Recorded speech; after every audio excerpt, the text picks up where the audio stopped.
بسم اللہ الرحمن الرحیم۔ ناظرین گرامی، دارالافتاء جامعۃ العلوم الاسلامیہ علامہ محمد یوسف بن نوری ٹاؤن کراچی سے کسی نے پوچھا، حضرت عبد الرحمن ملا جامی رحمۃ اللہ علیہ کا مشہور واقعہ کہ آپ نے چند اشعار جب روزہ اطہر کے پاس پڑھا تو روزہ مبارک سے رسول اللہ صلی اللہ علیہ وسلم نے ہاتھ نکالا اور ملا جامی نے مصافحہ کیا۔ حاضرین بھی یہ واقعہ اپنی آنکھوں سے دیکھا، یہ واقعہ صحیح ہے؟ جواب: سید الرسل و خاتم الانبیاء سیدنا و مولانا محمد صلی اللہ علیہ وسلم اپنی قبر مبارک میں حیات ہے اور آپ درود و سلام پڑھنے والوں کے درود و سلام کا جواب دے۔ یہ بات مسلم ہے اور صحیح ہے، احادیث سے ثابت ہے۔ اور جس طرح آپ صلی اللہ علیہ وسلم کی حیات دنیاوی میں خرق عادت کے طور پر چند امور بطور معجزہ ظاہر ہوئے ہیں اور ان کا صدور مسلم عقیدہ ہے، اسی طرح آپ کی حیات برزخیہ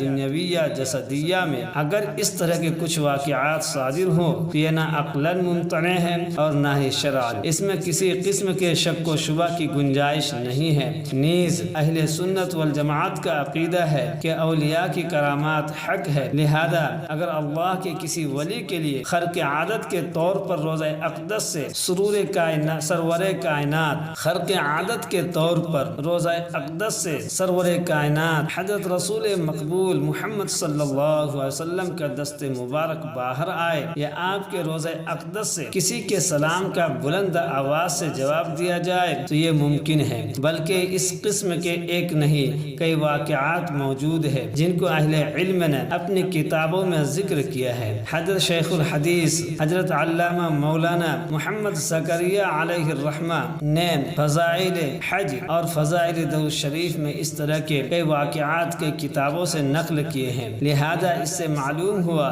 کہ اولیاء اللہ کے لیے اس قسم کے واقعات کا پیش آ جانا کوئی تعجب کی بات نہیں ہے۔ آپ نے جن دو واقعات کا ذکر کیا، حضرت شیخ فرماتے ہیں کہ میں نے ملا جامی رحمۃ اللہ علیہ کی کتاب یوسف زلیخا اپنی 10 سال کی عمر میں والد صاحب سے پڑھی اور انہی سے یہ قصہ سنا کہ حضرت مولانا جامی رحمۃ اللہ علیہ یہ نعت جو یوسف زلیخا نامی کتاب کے شروع میں ہے لکھنے کے بعد جب ایک مرتبہ حج کے لیے تشریف لے گئے، ان کا ارادہ یہ تھا کہ روزہ اقدس کے پاس کھڑے ہو کر اس نظم کو پڑھیں گے۔ چنانچہ جب حج کے بعد مدینہ منورہ حاضری کا ارادہ کیا تو امیر مکہ نے خواب میں حضور صلی اللہ علیہ وسلم کی زیارت کی۔ آپ صلی اللہ علیہ وسلم نے خواب میں ان سے ارشاد فرمایا کہ اس کو یعنی جامی کو مدینہ نہ آنے دے۔ امیر مکہ نے ممانعت کر دی، مگر ان پر جذب و شوق اس قدر غالب تھا کہ یہ چھک کر مدینہ منورہ کی طرف چل دیے۔ امیر مکہ نے دوبارہ خواب دیکھا، حضور صلی اللہ علیہ وسلم نے فرمایا وہ آ رہا ہے، اس کو یہاں نہ آنے دو۔ امیر مکہ نے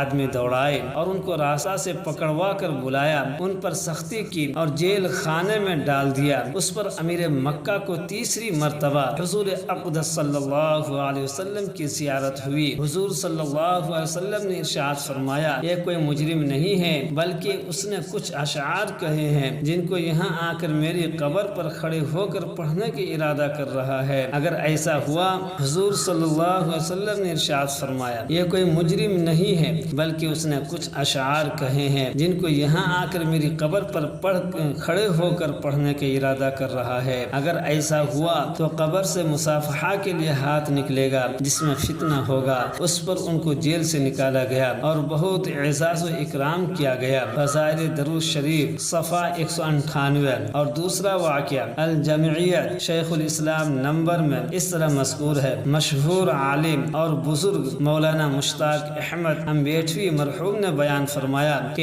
ایک بار زیارت بیت اللہ سے فراغت کے بعد دربار رسالت میں حاضری ہوئی تو مدینہ طیبہ کے دوران قیام مشائخ وقت سے یہ تذکرہ سنا کہ امسال روزہ اطہر سے عجیب کرامت کا ظہور ہوا ہے۔ ایک ہندی نوجوان نے جب بارگاہ رسالت میں حاضر ہو کر صلاۃ و سلام پڑھا تو دربار رسالت سے وعلیکم السلام یا ولدی کے پیارے الفاظ سے اس کو جواب ملا۔ اس واقعہ کو سن کر قلب پر ایک خاص اثر ہوا۔ مزید خوشی کا سبب یہ بھی تھا یہ سعادت ہندی نوجوان کو نصیب ہوئی ہے۔ دل تڑپ اٹھا اور اس ہندی نوجوان کو جستجو شروع کی تاکہ اس محبوب بارگاہ رسالت کی زیارت سے مشرف ہو سکوں اور خود کے بعد پتہ چلا کہ مشرف ہو سکوں تصدیق کر لوں۔ تحقیق کے بعد پتہ چلا کہ وہ ہندی نوجوان سید حبیب اللہ مہاجر مدنی رحمہ اللہ کا فرزند ارجمند ہے۔ گھر پہنچا، ملاقات کی، تنہائی پا کر اپنی طلب و جستجو کا راز بتایا۔ ابتدا میں خاموشی اختیار کی، لیکن